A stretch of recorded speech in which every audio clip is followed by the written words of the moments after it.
Oi, gente, tudo bem? Meu nome é Letícia Ribeiro Vieira, sou gerente de marketing da Meco Planalto e hoje eu estou aqui com o Guilherme Leonardo, que foi gerente de equipe durante um ano, durante a temporada de 2023, no caso, quando eles foram para o World Finals. Você quer falar alguma coisinha antes da gente começar a se apresentar? Acho que primeiro agradecer pelo convite de estar aqui. É uma honra estar nessa humilde, acho que podcast, né? Sim. Humilde podcast, só eu o nome primeiro. Mas agradecer e a todos que estão assistindo também. Sim. Então, quero começar a te perguntar se quando você entrou na equipe, você já estava com o pensamento de ir para sua área, né? Que no caso era gerente de equipe. Na verdade, antes você era o que mesmo? Antes eu era gerente financeiro. Gerente financeiro. Você já tinha plano de entrar como gerente financeiro? Sim, eu acho que na época eu tinha minhas maiores habilidades quando eu entrei. Não tinha muitas não, mas uma das maiores habilidades era saber muito lidar com o financeiro e tudo mais. Lá em casa, principalmente, minha mãe sempre me ensinou a mexer muito com o dinheiro e saber organizar muito quando você vai comprar, o que você vai comprar e por que você vai comprar. Isso eu acho que numa equipe é muito essencial e foi um dos pontos para eu entrar. Acho que depois eu acho que eu queria mais entrar. Na época, quando eu entrei, assim, eu via a engenharia com uns olhos a mais. Mas depois eu fui percebendo que eu acho que eu tinha mais habilidades com as pessoas e com, tipo, organização de tudo e tudo mais. Da equipe. Então, foi por isso, tecnicamente, que você entrou na área de gerente de equipe, né? Sim. Você acha que quando você mudou, assim, de gerente financeiro para de equipe, foi uma mudança muito drástica? Foi difícil de você se acostumar? Ou foi bem normal, bem comum, como você já era antes? Eu acho que, assim, difícil não foi. Acho que, assim, igual eu falei, como eu entrei na equipe muito comunicativo e trabalhei muito minha comunicação. E, tipo, chegou um ponto, principalmente depois, né, a gente fala no quarto lugar, né, quando a gente teve o Williams, na temporada 21-22, não, 21-22, eu saí uma época e voltei. Quando eu voltei, eu entrei com outra pessoa, uma comunicação muito melhor, organizando, sendo praticamente um segundo gerente. A Mariana estava lá, mas em muitas coisas que às vezes ela não tinha muita, às vezes, disponibilidade por estar resolvendo outras coisas, eu resolvia. Então acho que quando eu me tornei um gerente de fato, acho que eu já estava mais acostumado com esse trabalho comunicativo, participar de todas as áreas, que eu já participava de todo mundo, ajudava todo mundo. Acho porque na parte de gerente você mexe com portfólio, com design, com gerente de financeiro, mas com tudo, né? Ajuda na engenharia. Enfim, você falou também que você melhorou muito a sua comunicação. E você acha que o seu trajeto dentro da F1 Schools ajudou em relação a isso? Ou não? Eu acho que tipo, foi essencial. Porque, assim, como eu falei, eu sempre fui muito cabeça dura. A gente até conversou mais cedo sobre isso. Eu acho que tem muitas coisas ruins, não ruins, mas qualidades e defeitos dentro das pessoas que às vezes não é um defeito que você tem que tirar totalmente. E sim você tem que trabalhar. Por isso que, às vezes, um gerente é um estilo de gerência, por exemplo. Quando você é gerente, às vezes, a sua equipe, ela necessita mais de alguém que faça mais coisas e decida mais coisas em vez de ter aquela democracia. Porque, às vezes, tipo, o meu engenheiro, o Gustavo, não queria, não é que ele não se importava, mas ele não queria se envolver em outras áreas, por exemplo. Então, mesmo eu tinha que decidir. Então, às vezes, eu sou cabeça dura nesse sentido de, tipo, tomar essas decisões foi importante. E eu aprender isso ao longo do tempo, para saber me comunicar melhor, em vez de soltar essas coisas de forma autoritária, de uma forma mais nervosa, me ajudou muito a pessoa que eu sou hoje e ao líder que eu me tornei, que eu acho que foi um bom líder. Com certeza, inclusive foi quando você entrou como líder que vocês conseguiram ir, né, para o World Finals, conseguiram o primeiro lugar na categoria do Nacional. E aí fala pra gente como é que foi um pouquinho da experiência lá no Mundial mesmo, né? Porque deve ter sido algo assim, de outro mundo, realmente. Porque foram muitas poucas equipes que já conseguiram ir. E eu tenho certeza de participar de uma equipe que conseguiu, deve ser algo muito doido. É igual você falou, eu acho que é muito doido só de conseguir ir. Sim. Claro que, igual você fala, eu queria ter ganhado, eu queria ter participado, eu queria ter disputado mais ferronhamente, de forma mais competitiva. Esse é o meu pesar da vida dentro da F1 Schools, mas, tipo, só de estar lá é especial pra caramba. Tipo, tudo lá parece que é mágico, tudo pra lá é o sonho de todo competidor ferrenho. Todo mundo que você fala assim, que a pessoa percebe um certo momento da vida dela dentro da competição e percebe que ela é viciada dentro da competição, aquilo é o sonho dela.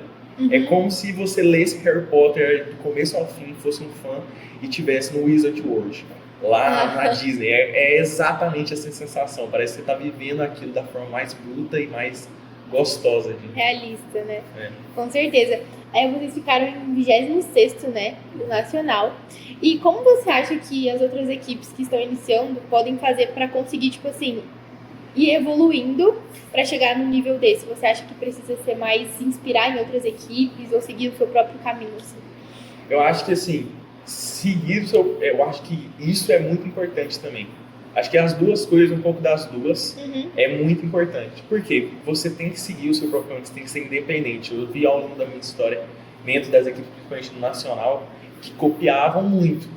E assim, não assim, de uma forma até descarada. Não é criticando, mas é porque esse conhecer, às vezes, você se inspirar não é problema. Eu já me inspirei em um monte de equipes. E é certo. Então, você tem que se inspirar, mas com aquela pitada sua, entendeu? Sim. Então, as coisas da MEC não se assemelham a nenhum portfólio que eu já vi na minha vida. Todo algum assunto específico tem inspirações, sim.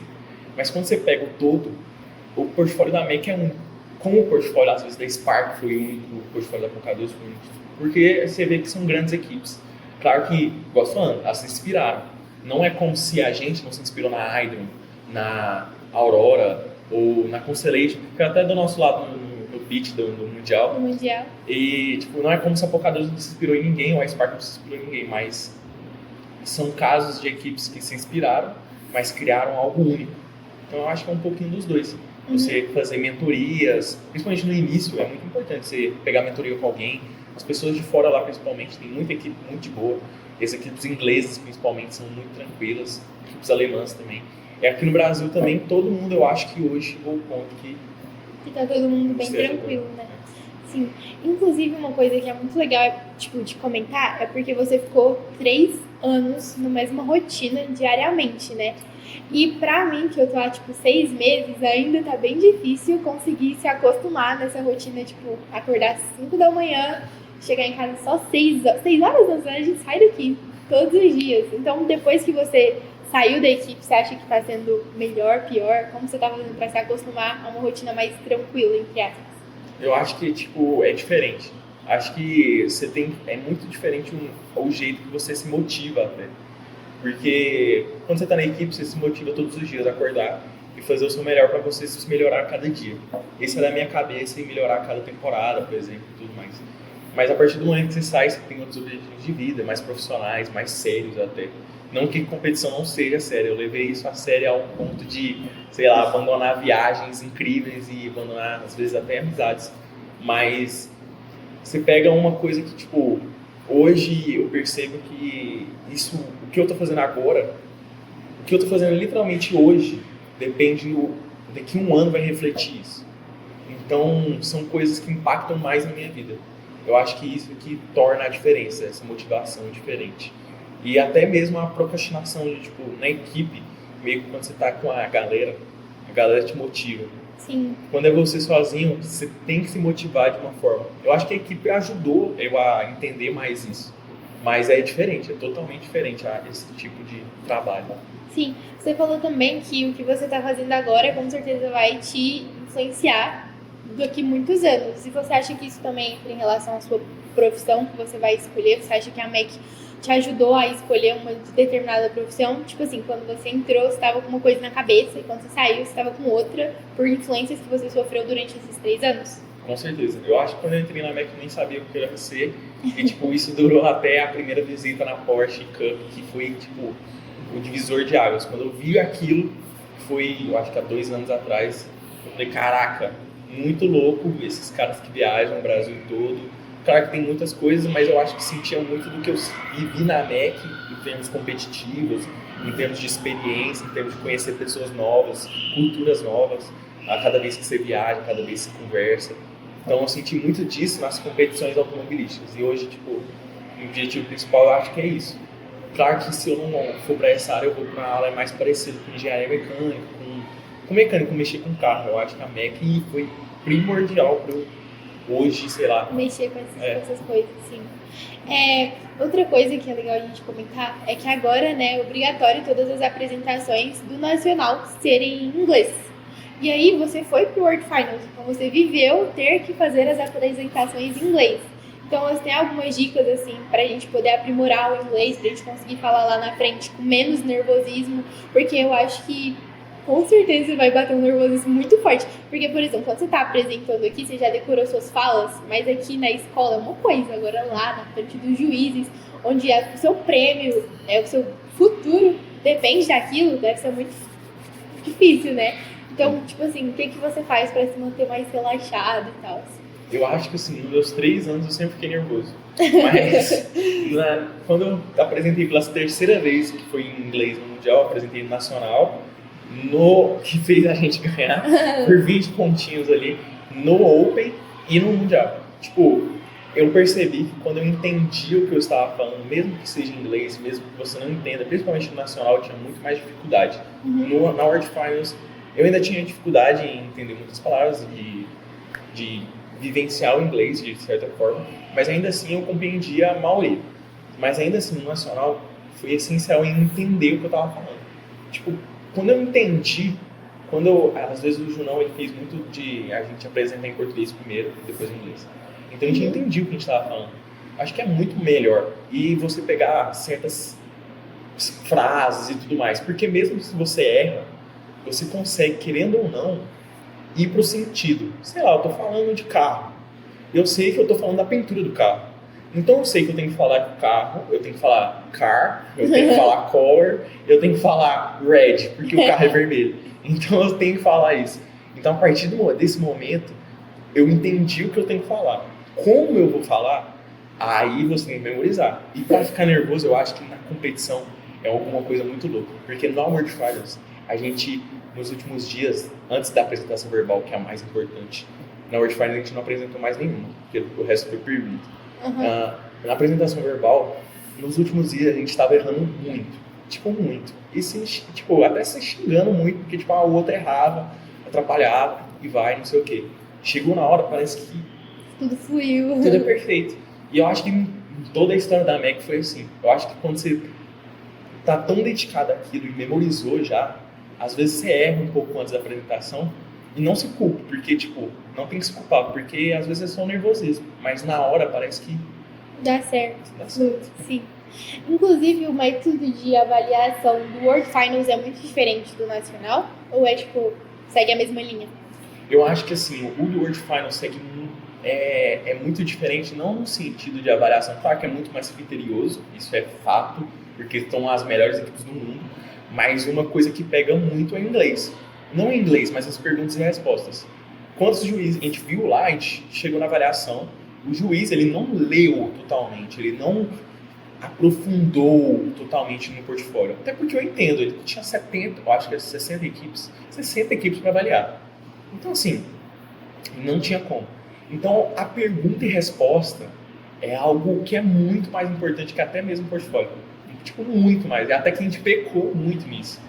O nosso inglês, como a gente não era tão fluente, a gente ficou muito nervoso. Eu acho que foi a situação que a gente ficou mais nervoso, porque quando é a apresentação, como eu falei, flui. Mas quando o juiz pergunta alguma coisa, mesmo que você saiba, a gente ficou nervoso. Tipo, a gente não soube responder todas as perguntas, às vezes em muitas avaliações. A gente fala, cara, a gente podia ter sido melhor. Porque é isso, quantas perguntas que ele fez e, tipo, a gente respondeu e ele ficou impressionado com aquilo de, tipo, tá no portfólio. Ele não sabia que estava no portfólio. Uma informação aqui na nossa cabeça. Caraca, velho, isso aqui ficou muito claro no portfólio. Porque tá explícito. Mas ele não leu totalmente. Ele não... Entendeu? Ele não absorveu. E ele vai absorver quando? Na pergunta e resposta. Porque aí, naquele momento, 5 segundos depois dele perguntar tudo que ele tinha para perguntar para você, ele vai dar a sua nota final. Então, você saber responder essas perguntas. E não, muitas das vezes, e isso acontece no nacional. Tipo, o juiz pergunta uma coisa, ele não quer saber aquela coisa específica. Ele quer saber aquilo em relação à avaliação. Então, sei lá, uma postagem de marketing. Ele não quer saber por que você fez a postagem sobre Novembro Azul. Por que o Novembro Azul? Por causa do câncer de próstata. Ele quer saber como você chegou àquilo. Tipo, tá, posts comemorativos têm certa influência no público, as pessoas curtem mais posts informativos, elas curtem mais. Então, mesmo que ele não tenha perguntado se isso, você vai responder o que isso tem a ver com a estratégia que você usou, com a relação, com a avaliação. Uhum, entendi. Muito legal tudo isso, porque é muito importante, porque pra mim, por ser novata, né, tem que absorver muita coisa com os veteranos, porque a Mac de hoje em dia só é a Mac de hoje em dia por conta deles. Então é muito importante isso. Então, você quer falar alguma coisa que você acha importante, assim, comentar, que a gente não comentou ainda? Acho que não. Acho que, igual eu falei, é sempre, para as equipes novatas, sempre tentar pegar mentoria com pessoas de fora, pessoas de outras equipes, principalmente ex-membros. A gente tem vários exemplos de pessoas que dão mentorias ótimas e deram mentoria para a MEC no início, muitas das vezes. Então, hoje é essencial. Eu falo que eu cheguei à conclusão que é impossível você ganhar sendo uma equipe totalmente novata. Eu acho que no segundo ano já tem como ganhar. Mas no primeiro ano é um ano de você aprender mesmo, um ano de você ter feelings, tem tudo que eu falei aqui. Entender mas tem como coisas que você só aprende quando você está na competição. Então, como fala? Compita? Não sei, competir? Competir, vai em competições, converse com outras pessoas, apresente com pessoas de fora, faça competições internas, tente ao máximo vivenciar essa competição. Quando você chega lá, você percebe, caramba, velho, vacilei muito nisso. E tipo, mesmo com ter 3, 4, 5 anos, o Augusto, por exemplo, tá aí, jogou há 5 anos, e ele também, ou a gente, chegou a um ponto que a gente falou, caraca, tá muito bom, mas, mano, vacilamos muito nisso.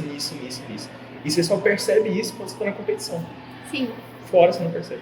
Então, acho que é isso. Em relação à mentoria, também é muito legal a gente, tipo assim, da MEC, a gente sempre tá muito disponível em relação à mentoria, porque os meninos que estão com a gente, os veteranos, né, o Guilherme e o Miguel, eles sempre falam que eles querem disponibilizar ajuda que eles não receberam, porque no início eles falam muito que as equipes elas não queriam, tipo, divulgar o que elas faziam por medo das outras equipes ultrapassarem os resultados dela. A gente quer justamente conseguir ajudar pra gente poder ter mais equipes e conseguir mais visibilidade pra World Final, pra